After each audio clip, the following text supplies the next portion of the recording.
የመጀመሪያውን ክፍል ጥናታችንን ሮሜ ምዕራፍ 1 ቁጥር 1 እና 2 ከመጀመሪያችን በፊት አንድ አጭር ጸሎት እንጸልያለን። እግዚአብሔር ሆይ የቃልህ እውነት አይኖቻችንን እንዲከፍቱልን ዘንድ እጸልያለሁ። የጥበብና የመገለጥ መንፈስ እንድትሰጠን ስላንተ ትክክለኛውን ዕውቀት ይኖረን ዘንድ እጸልያለሁ። ወደ ምን ተስፋ እንደጠራህን እንድንረዳ ዘንድ የልባችን አይን ብርሃን ያገኝ ዘንድ እጸልያለሁ።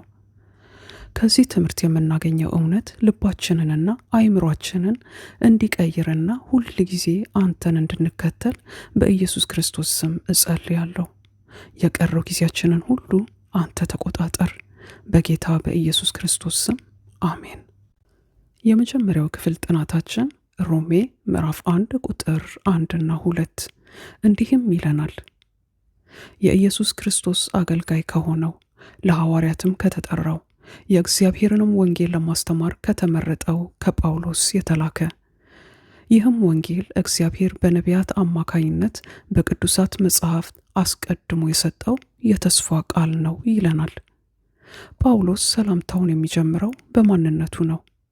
ይህም ማለት እርሱ የኢየሱስ ክርስቶስ አገልጋይ እንደሆነ፣ ለሐዋርያት እንደተጠራና የእግዚአብሔርንም ወንጌል ለማስተማር እንደተመረጠ ማንነቱን በዚህ መንገድ ያሳውቃል። ጳውሎስ በማንነቱ እርግጠኛ ነው እና እያለን ያለው ወንጌልን የማስተምረው እግዚአብሔር ስለመረጠኝ ነው፣ ለራሴ ሳይሆን ለክርስቶስ ነው ማገለግለው። ታዲያ ጳውሎስ እንዴት እርግጠኛ ሆኖ እንዲህ ሊል ይችላል? የዚህ ጥያቄ መልስ ወደ ሮሜ መጽሐፍ ውስጥ ያስገባናል። ይህም ማለት ትምህርቱን ለመረዳትና ለመቀበል ያቀልልናል። የጥያቄውን መልስ የሐዋርያት ሥራ ላይ ምዕራፍ 9 ከቁጥር 2 እስከ 6 ያለው ጋር እናገኘዋለን። እንዲህም ይለናል። የጌታንም መንገድ የሚከተሉትን ሰዎች ወንዶችንም ሴቶችንም ሲያገኝ እያሰረ ወደ ኢየሩሳሌም ለማምጣት የሚያስችል ደብዳቤ ለደማስቆ ምኵራቦች ተጽፎ እንዲሰጠው ሊቀ ካህናቱን ጠየቀ። ሲሄድም ወደ ደማስቆ በቀረበ ጊዜ በእርሱ ዙሪያ በድንገት ከሰማይ ብርሃን አንጸባረቀ። በዚያን ጊዜ በምድር ላይ ወደቀ። ሳውል ሳውል ለምን ታሳድደኛለህ? የሚል ድምፅ ሰማ። ሳውልም ጌታ ሆይ አንተ ማነህ? አለ። እርሱም እኔ አንተ የምታሳድደኝ ኢየሱስ ነኝ። አሁን ግን ተነሳና ወደ ከተማ ግባ፣ ልታደርገው የሚገባህም እዚያ ይነገርሃል አለው።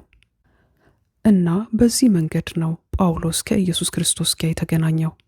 ለዚህም ነው እርግጠኛ ሆኖ እንዲህ ያለው፣ የኢየሱስ ክርስቶስ አገልጋይ፣ ለሐዋርያት የተጠራና የእግዚአብሔርንም ወንጌል ለማስተማር የተመረጠ ያለው። እና አሁን ወደ ሮሜ መጽሐፍ ውስጥ የሚያስገባንን ቁልፍ አግኝተናል ማለት ነው። ይህ ማለት የጳውሎስ እርግጠኝነት ከየት እንደመጣ ተረድቶናል ማለት ነው። ይህ ከተረዳን የእግዚአብሔርን ወንጌል በሚያስተምርበት ጊዜ አንጠራጠርም ማለት ነው። የወንጌልን ትምህርት ደግሞ እንዲህ ብሎ ይጀምራል። ይህም ወንጌል እግዚአብሔር በነቢያት አማካይነት በቅዱሳት መጽሐፍ አስቀድሞ የሰጠው የተስፋ ቃል ነው ይላል። ይህ ማለት በብሉይ ኪዳን አስቀድሞ ተነግሯል። ለምሳሌ ኦሪት ዘፍጥረት ምዕራፍ 3 ቁጥር 15፣ ትንቢተ ኢሳይያስ ምዕራፍ 7፣ ትንቢተ ሚክያስ ምዕራፍ 5 እንዲሁም ሌሎች መጽሐፍቶች አሉ። ጊዜ ወስደን ብሉይ ኪዳንን ካጠናን ይህ ወንጌል እግዚአብሔር በነቢያት አማካኝነት አስቀድሞ የሰጠው የተስፋ ቃል ምን ማለቱ እንደሆነ ይረዳናል።